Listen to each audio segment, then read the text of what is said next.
Hello there, Sir from 17 once again. This is my Splinter Cell hard difficulty video walkthrough. This is mission 5. It is the Kalinatek building, and a rather infamous level from my childhood that I remembered not so fondly, and it was very interesting to come back to it and see how it fared with a different perspective and a little bit more maturity from myself. And I'm happy to say it's a tricky one, but it's a tricky one that can be overcome. And this guide in general was put on hiatus for a little while all the new games were dropping, and a lot of people have been asking for it, and I like to try and meet the demand on my channel, even though at the end of the day the decisions I make on it are always going to be my, directive and no one else's. But at the same time, when you have a vocal group of people asking where is X, I want to give those people what they want, and that is why I'm coming back to these videos when we're still in the midst of Kingdom Hearts to bring more Splinter Cell goodness. So this very first section here, there are two dudes. There's the one in front of me and there's the one in front of him. As per usual, in most of these levels, you can take on Splinter Cell situations in any way you want. You could shoot both these guys, fully automatic, and be done with it if you wanted to. It's entirely up to you and how you want to play.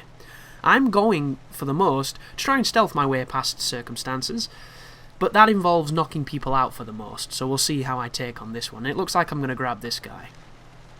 So I grab this dude, and I start dragging him this way. The good thing about dragging people like this is you make the same amount of sound as you would if you were moving crouched.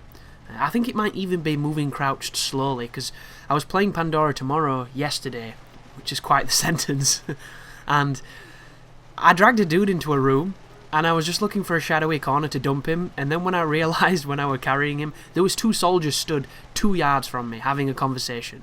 And I didn't hear the conversation because it had just started. And I was stood there awkwardly with a gun in the mouth of their best friend, and they couldn't see us. And I'd been moving quite, feverishly to dump him somewhere, and they didn't notice what was happening. So the glorious piece of information that said to my brain was, there's obviously some kind of lack of noise when you do that kind of mobility, and thus you're going to have to use it as a weapon to advance you through the game.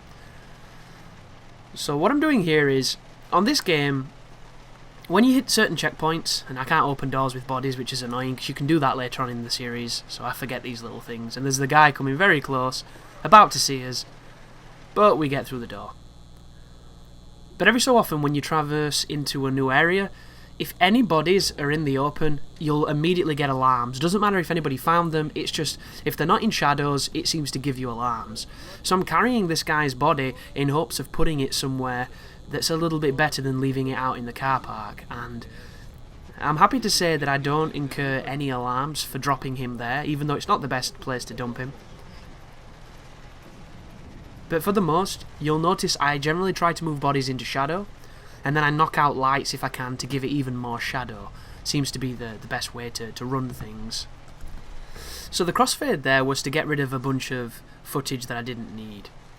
It was me experimenting with jumping here, and unfortunately the jumping isn't quite as useful as it could be, but all you have to do there is make noise. You can shoot your gun, you can jump up and down, you can jump onto the car like I did. It's entirely up to you how you make the noise.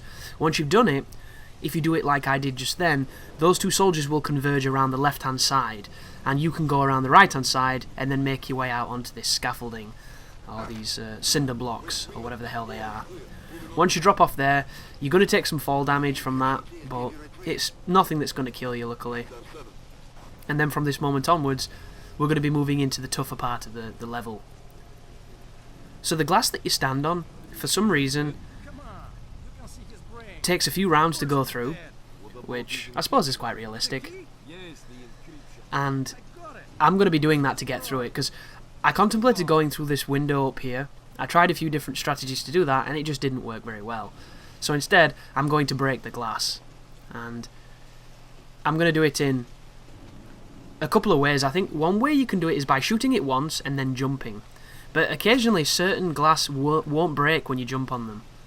This is a great example of it. I'm doing the whole, why is it not going through moment? And those other panels, just in front of me, do go through. If you shoot them once and then you jump, you can generally go through them. But that one seems like perhaps it was made for safety glass or for babies or something. This guy comes and investigates, and we're going to wait in this shadowy corner, and we're going to take him out. This guy gave me a whole host of problems, so it was a very cathartic experience to shove my silencer in his ear and then clop him on the back of the head. From here we're going to be moving into Kalinatek, and if you run directly forward you're going to go through the metal detectors and all your guns and things are going to set alarms off, so you don't want to do that. So that right there, the data stick, gives us the code for this door. The fantastic part about this game is you do not need to get those sticks to get the codes. You can look online, you can watch this video, you can do whatever you want to do. If you're stuck on a door and you don't have the number for it and you can't be asked to find out where the number is, you can always search online. Such is the 2014 in gaming. And it's an awesome thing to have, because back in the day when I played this, not quite as easy. But push through the office. Of course, we're completely apparent there in the beautiful light, but it doesn't matter because there's not many people there. When you go through the vent to my right here, a guy's going to hear you, but he kind of always hears you. It's that guy there with the Uzi. He's exploring around. I wanted to check what was through that door, noticed it wasn't where I needed to be, and I just continued through here. And if you saw that just then, he turned the light on, so you want to be careful messing around with that door. I don't recommend it. Whenever you move through the vents, feel free to hold the analog as hard as you want. You will not move fast enough to make noise. It's one of the mechanics I really like about this game. And in the future, it'd be nice if they're going to implement the slightly brush the analog to move slower technique, if you could just alternate levels of speed. This right here is an unskippable vignette. It shows the dude shooting people. The cutscenes in this really haven't aged very well. It's a bit of a shame when you think about it. A lot of this looks really good all considered, and it plays really well as well, which I was super surprised to find, because I'm always afraid when I go back to games that the only thing keeping it alive and fond in my memory is nostalgia and rose-tinted lenses, and I can pretty much confirm for anybody who likes Splinter Cell and has those fond memories, you're not going to get that when you come across this, because it does hold up. There are certain aspects of it which are definitely weaker than what we're used to. But as I've mentioned earlier in this walkthrough, this is probably one of my favourites. Like, I think the older Splinter Cells, the first three, are the best, by a long margin. They're not the most objectively functional, they're not the most objectively fluid, but there's just something special about them. There's that, it's that flawed nature of them that makes them what they are.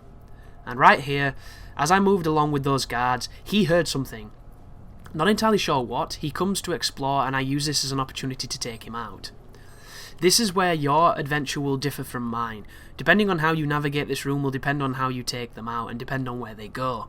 All you want to do is get them into a situation where you can neutralize each of them by isolating them and taking them out one by one. Once you've done that, you can get to the elevator. If you want to be super sneaky, like Agent Squirrel? I can't remember his name. Secret Squirrel, sorry.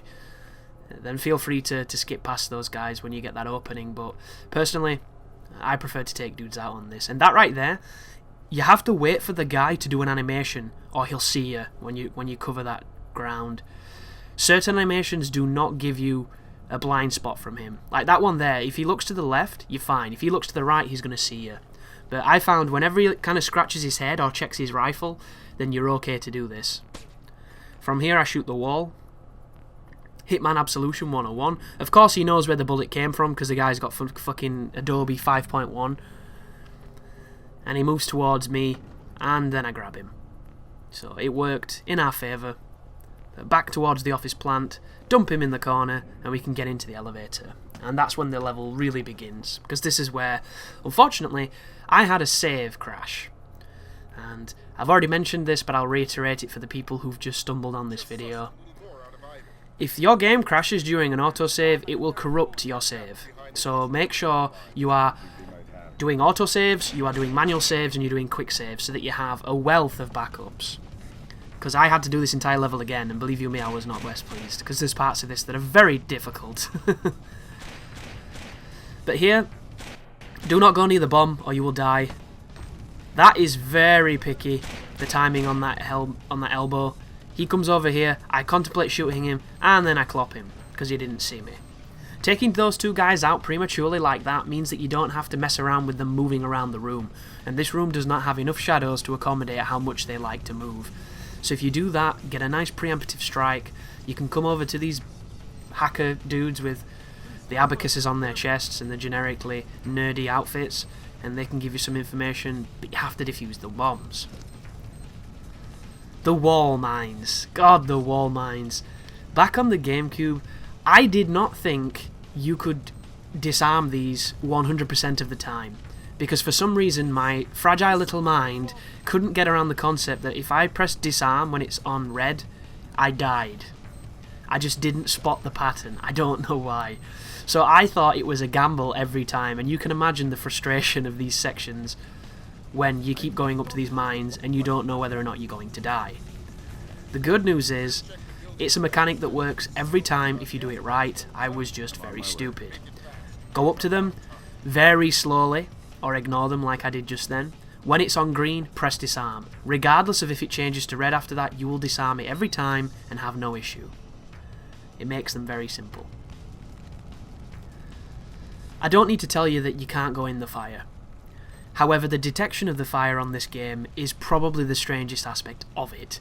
Sometimes Sam can literally stick his balls in it and feel nothing, like he's some kind of asbestos man. Other times, if you can get into like farting distance and it'll kill you. It doesn't seem to make a lot of sense. Just give it a wide berth and keep pushing forward. Be very slow around the bombs or they'll make a beep and it's game over. The time limit here is not so bad as long as this door doesn't troll you. I once got to this door with about the same amount of time I had now, and it took me nearly 2 minutes to pick the lock. I couldn't tell you why, it was just being an asshole. And this time I'd learnt from that experience, and I was pretty stubborn. But it's kind of funny, because I remember these moments vibrating, and I'm almost certain that they do. However, when my buttons started sticking for my circle on my PlayStation controller when I was playing God Hand, and you have to press circle on that game a lot, I opened the pad up like MacGyver and fixed it.